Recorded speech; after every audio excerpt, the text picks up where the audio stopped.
Members of the Parliamentary Committee on Foreign Affairs have raised concern of what they say are inefficiencies in the passport office of the Immigration Directorate in the Ministry of Internal Affairs. The MPs who recently visited Uganda's foreign mission in Asia and United Arab Emirates on matters of accountability said in China, the police have arrested 9 Nigerians for alleged criminal activities, including illegally holding Ugandan passports.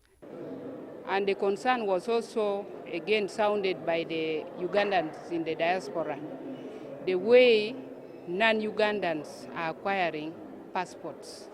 And we found that about 9 non-Ugandans of Nigerian origin had our passports. But what we're saying, how do these people get passports? That's the only issue. They get passports illegally and in barrels. Minister of Internal Affairs General Jeje Odongo, who was flagged by senior ministry officials, admitted that there were weaknesses in the law and some foreigners were exploiting it to illegally obtain Ugandan passports. There is outright forgery of these passports. You will recollect last year, we were able to find a passport manufacturing center in Nasa Road here.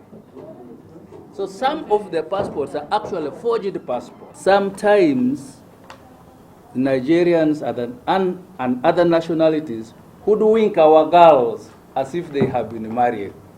And then they come and say, I am the husband of Janet Mukwaya, so I am entitled to a passport.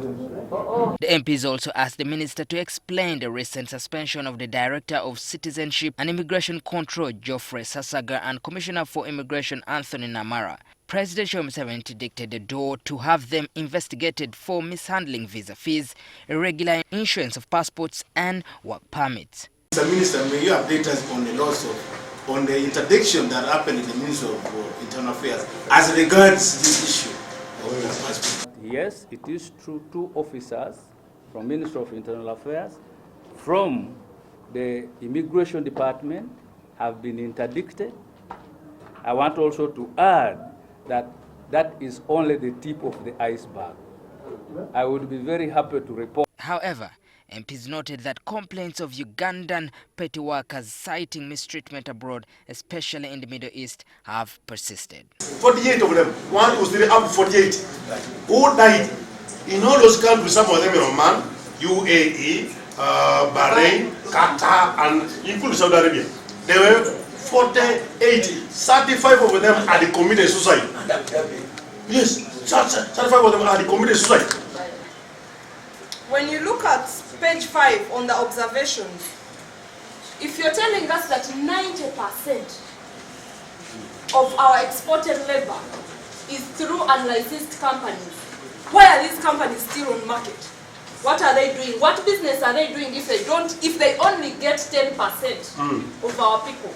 That is a big question that we should know. In my own view, I think labor export is just some form of legalized human trafficking. Ugandan issues abroad is to look after all its citizens. If you mistreated an American here or a Briton here, you will see what will happen. Mukwaya said the Labour Ministry and its partners were working on stronger regulatory mechanisms to ensure that Ugandans seeking work abroad are protected.